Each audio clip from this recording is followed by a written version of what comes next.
do to solve the world's problems. But that is a very powerful motivator. Our mission today is, it's really grounded in empowering people and organizations around the world to achieve more in what they're doing. So, the debates that we have on an ongoing basis are very much the debates that I think you would hope to see inside a company. What is it going to mean for human rights if we provide facial recognition for this purpose or not? What is it going to mean if we build a data center in this country and potentially subject data to being seized by that government? And, as we say, we strive to be principled, but we're only principled if we actually apply the things that we've called principles and be prepared to turn down business opportunity when they conflict. You've talked about the COVID crisis as a watershed moment in terms of surveillance, data surveillance, and so on. Explain to us your fears, your concerns about this, and how we can deal with it. No, I think maybe in a couple of decades, when people look back, the thing they will remember from the COVID crisis is this is the moment when everything went digital, and if this was the moment when everything became monitored, that we agreed to be surveyed all the time, not just in authoritarian regimes, but even in democracies. And maybe most importantly at all, this was the moment when surveillance started going under the skin. Because really we haven't seen anything yet. I think the big process that's happening right now in the world is hacking human beings, the ability to hack humans, to understand deeply what's happening within you, what makes you go. And for that, the most important data is not what you read and who you meet and what you buy, it's what's happening inside your body. So we had these two big revolutions, the computer science revolution, or the infotech revolution, and the revolution in the biological sciences. And they are still separate, but they are about to merge. They are merging around, I would say, the biometric sensor. It's the thing, it's the gadget, it's the technology that converts biological data into digital data that can be analyzed by computers.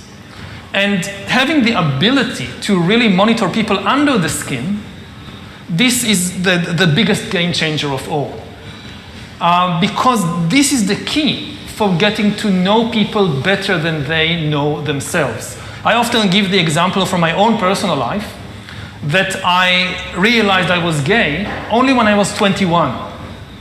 And I keep thinking about the time when I was 15, 16, how could I have missed it? Something so important about myself should have been obvious, but I didn't know.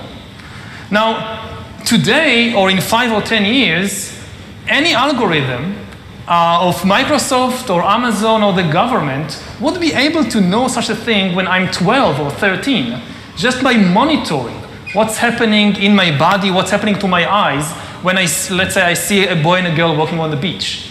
Where do my eyes focus? So this is the crucial revolution, and COVID is critical because this is what convinces people to accept, to legitimize total biometric surveillance. If we want to stop this epidemic, we need not just to monitor people, we need to monitor what's happening under their skin, their body temperature. Like we walked in here, we had to go through a body temperature test. Even in Israel, it has become a national security issue, right? So again, I'm not against surveillance. It's an important tool, especially to fight epidemics. The question is, again, who is doing it and how? If you give it to the security service to do it, that's extremely dangerous. Yes, now they're using it to see whether you have the coronavirus. But exactly the same technology can determine what you think about the government. Anger is a biological phenomena just like disease. It's not some spiritual thing out there. It's a biological pattern in your body. With this kind of surveillance, you watch the big president, the big leader, gives a speech on television, the television could be monitoring you and knowing whether you're angry or not, just by analyzing the cues, the biological cues coming from your body. So people are now watching us online, all over the world, this conversation. Now, maybe even right now, the people who are watching us are being watched and analyzed. And the thing is, it's not just you're now watching this. The thing is, we know that you are watching this, and we also know how you feel. Are you angry about what you hear? Are you frightened? Are you bored?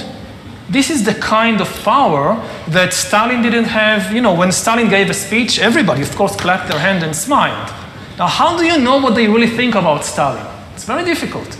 You can't have a KGB agent following everybody all the time. Even if you do it, he's just watching your outside behavior. He doesn't really know what's happening in your mind. But in 10 years, the future Stalins of the 21st century, they could be watching the minds, the brains of all the population all the time, and also they will have the computing power to analyze all that.